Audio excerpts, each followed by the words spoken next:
Welcome back to my channel. నేను first అయితే ఈ శారీకి వచ్చిన బ్లౌజ్ స్టిచ్చింగ్ చేసిన తర్వాత మనకి వేస్ట్ ఫ్యాబ్రిక్ మిగులుతుంది కదండి, చిన్న చిన్న ముక్కలు మిగులుతాయి కదా, దాంతో నేను ఇక్కడ శారీ టాజల్స్ ఎలా చేయాలో చూపిస్తున్నాను అనమాట. ఇవి ఇట్లా క్లాత్, మన మిగిలిన క్లాత్ని ఇలా చిన్న చిన్న ముక్కలుగా కట్ చేసుకోవాలి. సర్కిలే ఉండాలని ఏం లేదు, ఇలా కూడా కట్ చేసుకోవచ్చు అనమాట. ఇట్లా మనకి స్క్వేర్ లాగా సర్కిల్ మన ఇష్టం ఎట్లైనా కట్ చేసుకోవచ్చు. కట్ చేసుకున్న తర్వాత ఒక టూ పీసెస్ ఇట్లా తీసుకోవాలి. 2 పీసెస్ తీసుకొని మెయిన్ సైడ్ అట్లా చేసుకోవాలి. చేసుకున్న తర్వాత మనం ఫస్ట్ అయితే ఒక నీడిల్ అనమాట, నీడిల్కి నేను ఒక పర్ల్ యాడ్ చేస్తున్నా. నీడిల్కి పర్ల్ ఎక్కించేసి ఇట్లా పెట్టేస్తున్నాను అనమాట. ఇట్లా పెట్టేసి ఈ క్లాత్ అనమాట బ్యాక్ సైడ్ నుంచి కింది నుంచి ఇట్లా పెట్టేస్తున్నాను. నీడిల్ పైకి వచ్చేటట్టు ఇట్లా చేస్తున్నాను అనమాట. ఇట్లా చేసిన తర్వాత నెక్స్ట్ దారం, సేమ్ కలర్ దారం తీసుకొని ఇలా చుట్టేస్తున్నాను. ఒక 10 రౌండ్స్ ఇట్లా చుట్టేసినాం అనుకో, టై అయిపోతుంది, గట్టిగా అయిపోతుంది అనమాట. ఇట్లా ఒక 10 రౌండ్స్ ఇట్లా చుట్టేసి మనకి ఫ్లవర్స్ ఇలా అల్లుతాము. ఈ దారం ఇట్లా చేసుకొని ఫ్లవర్స్ ఎట్లా అల్లుతాము, ఇట్లా చేసినాం అనుకో ఇంకా గట్టిగా టై అయిపోద్ది అనమాట, ఊడిపోదు. ఇలా ఒక 5 టైమ్స్ ఇట్లా చేసుకున్నాం అనుకో టై అయిపోద్ది అనమాట గట్టిగా. ఓకేనా అండి, అర్థమైందా? ఆ తర్వాత నెక్స్ట్ ఏం చేయాలి, నీడిల్ తీసేయాలి. నీడిల్ తీసిన తర్వాత మనం దారం కట్ చేసుకోవాలి. అలా అన్నీ రెడీ చేసుకోవాలన్నమాట. ఒక శారీ పళ్ళుకి మినిమం ఎంత పడుతుందంటే ఇలాంటి ఒక 20 నుంచి 24 పడుతుంది మనకి. 20 నుంచి 24 దాకా మనకి పడుతుంది అనమాట. అలాగే నేను అన్నీ ఇలా రెడీ చేసుకున్నాను. నేను 2 పింకులు, ఒక గ్రీన్ కలర్ అట్లా రెడీ చేసుకున్నాను అనమాట. సో నేను ఇది ఎలా కుడతానో చూడండి, ఒకసారి వీడియోలో చూపిస్తున్నాను, క్లియర్గా చూడండి. ఎంత క్యూట్గా ఉన్నాయి అసలుకి, చూడడానికి ఫ్లవర్ బంచెస్ లాగా చాలా బాగున్నాయి అనమాట. ఒక 2 ఇట్లా సర్కిల్ కట్ చేసుకొని 2 ముక్కలు అంటే 2 సర్కిల్ ఒకదానిపైన ఒకటి పెట్టుకుంటే ఎంత బాగున్నాయి అసలుకి. చూడడానికి అయితే ఫ్లవర్ బంచెస్ ఒక మందార ఫ్లవర్ లాగా కనిపిస్తున్నాయి అనమాట చూడడానికి అయితే. చూడండి పైన కూడా ఇది పర్ల్ అనేది ఎక్కడ కూడా లూజ్ లాగా లేకుండా మంచిగా రౌండ్గా ఉందన్నమాట. ఇట్లా చేసి కంపల్సరీ నిడిల్ పెట్టాలండి, ఎందుకంటే మనకి హోల్ ఎక్కడ ఉన్నది, అది పర్ల్కి హోల్ ఎక్కడ ఉన్నది మనకి కనిపించదు కదా క్లాత్ పెట్టిన తర్వాత. అందుకని ఈ హోల్ అనేది సెంటర్కి రావాలి అంటే కంపల్సరీ నిడిల్ పెట్టి చెయ్యాలి అనమాట ఇట్లా. ఓకే, నెక్స్ట్ మనం ఎలా కుట్టాలో చూపిస్తాను. ఒక నిడిల్కి దారం ఇట్లా 4 వరుసలు ఎక్కించుకోవాలి. 4 వరుసలు ఎక్కించుకున్న తర్వాత ఫస్ట్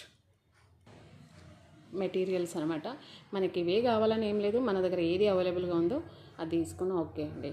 ఫస్ట్ నేనైతే ఇక్కడ ఒక నిమిషం ఆగండి. ఇక్కడ 2 ఇంచెస్కి డిస్టెన్స్లో నేను స్టిచ్ చేస్తున్నాను.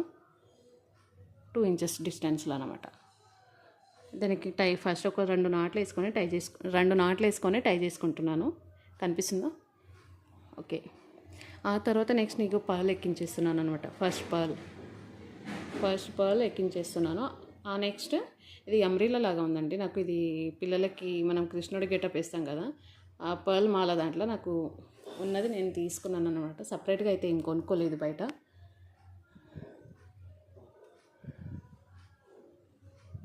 కనిపిస్తలేదు నాకు. ఇలా ఎక్కించేసాను.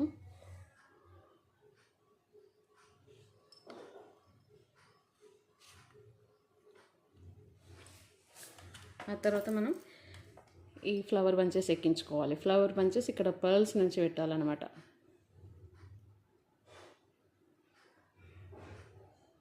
ఓకే, పర్ల్స్ నుంచి పెట్టిన మిడిల్లోకి రావాలి. నిడిల్ కంపల్సరీ మిడిల్లోకి రావాలి. వచ్చినాక నెక్స్ట్ ఏం చేయాలి, ఇంకొక పర్ల్ ఎక్కించుకోవాలన్నమాట. బ్యాక్ సైడ్ ఈ దారం అనేది బయటికి రాకుండా ఉండాలంటే ఇంకొక పర్ల్ ఎక్కించుకోవాలి.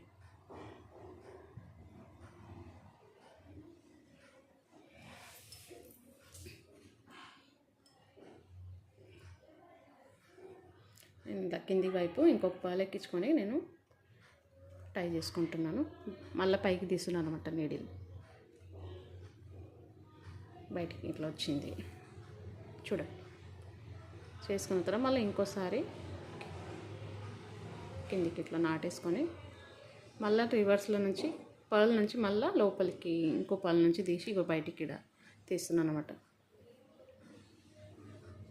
మనం ఇది దారంతో చుట్టినాం కదా, సో ఇది ఊడిపోకుండా నేను ఇంకో 2 నాట్లు ఇక్కడ నీడిల్తో కుట్టేసుకుంటున్నాను. చూడండి, ఓకేనా. మళ్ళీ కిందికి తీసి ఎక్స్ట్రా దారం మనం కనిపించకూడదు అనుకుంటే ఇలా కిందికి తీయాలన్నమాట నీడిల్.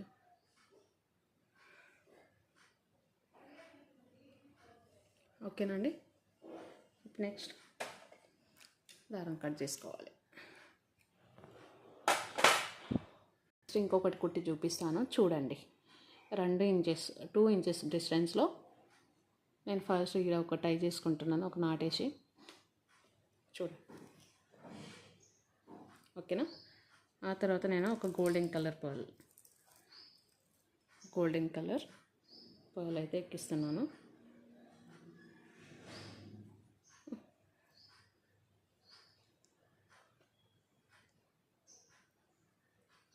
Next small umbrella.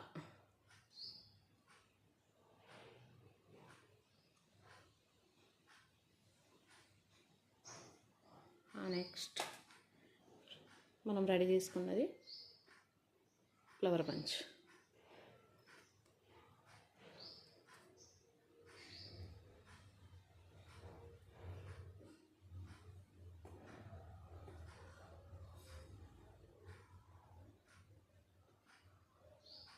ఓకేనా. ఆ తర్వాత లాస్ట్కి నేను కింది వైపు రానికి ఒక పాలు కూడా పెట్టాను. చూడండి,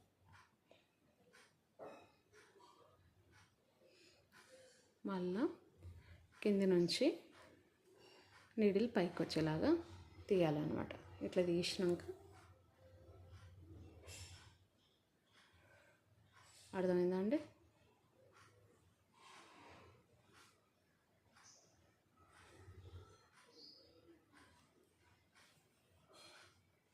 ఇక్కడ మనం ఒక 2-3 నాట్లు వేసి టై చేసుకోవాలి. అంటే ముడి దారంతో గట్టిగా వేసుకోవాలి, ఊడిపోకుండా.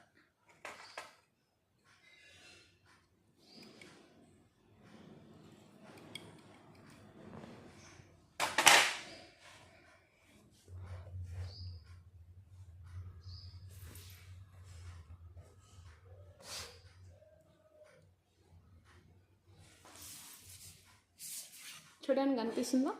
ఒక నార్మల్ శారీకి మనం బ్లౌజ్ స్టిచ్చింగ్ చేసిన తర్వాత మిగిలిన వేస్ట్ క్లాత్ చిన్న ముక్కలు పడేయకుండా నేను ఇలా డిజైన్ చేసుకున్నాను. నాకైతే చాలా బాగా నచ్చింది. అంటే రెగ్యులర్గా యూజ్ చేసే వాళ్ళు కాకుండా ఎప్పుడో ఒకసారి కట్టుకోవాలి అనుకునే వాళ్ళకి ఇలా డిజైన్ చేసుకున్నాం అనుకో కొంచెం యూనిక్గా ఉంటుందన్నమాట. అలాగే మనం బట్ట కూడా ఇక వేస్ట్గా పడేయడం ఎందుకు అనుకునే వాళ్ళు కూడా ఇట్లా డిజైన్ చేసుకోవచ్చు. ఈ డైలీ వేర్ శారీస్గానే కాదు, ఏ పార్టీ వేర్ శారీస్ కన్నా మనం టాజిల్స్ ఈ విధంగా కూడా రెడీ చేసుకోవచ్చు అనమాట. అది చూడడానికి బాగుంటుంది, వర్క్ కూడా సింపుల్గా ఉంటుంది. మనం బయట 400-500 ఇచ్చి చేయించుకునే దానికన్నా మనం ఇంట్లో చేసుకుంటే ఇంకా మనకి మనీ సేవ్ అవుతుంది అనమాట. ఇలా చేసుకోవచ్చు. ఈ బయట నుంచి కొనుక్కోవాల్సిన అవసరం కూడా లేదు. దారం అట్లా మనకి వేస్ట్ క్లాత్తోని ఇలా రెడీ చేసుకోవచ్చు అనమాట. Thank you. నచ్చితే లైక్ చేయండి, సబ్స్క్రైబ్ చేయండి. ఓకే అండి.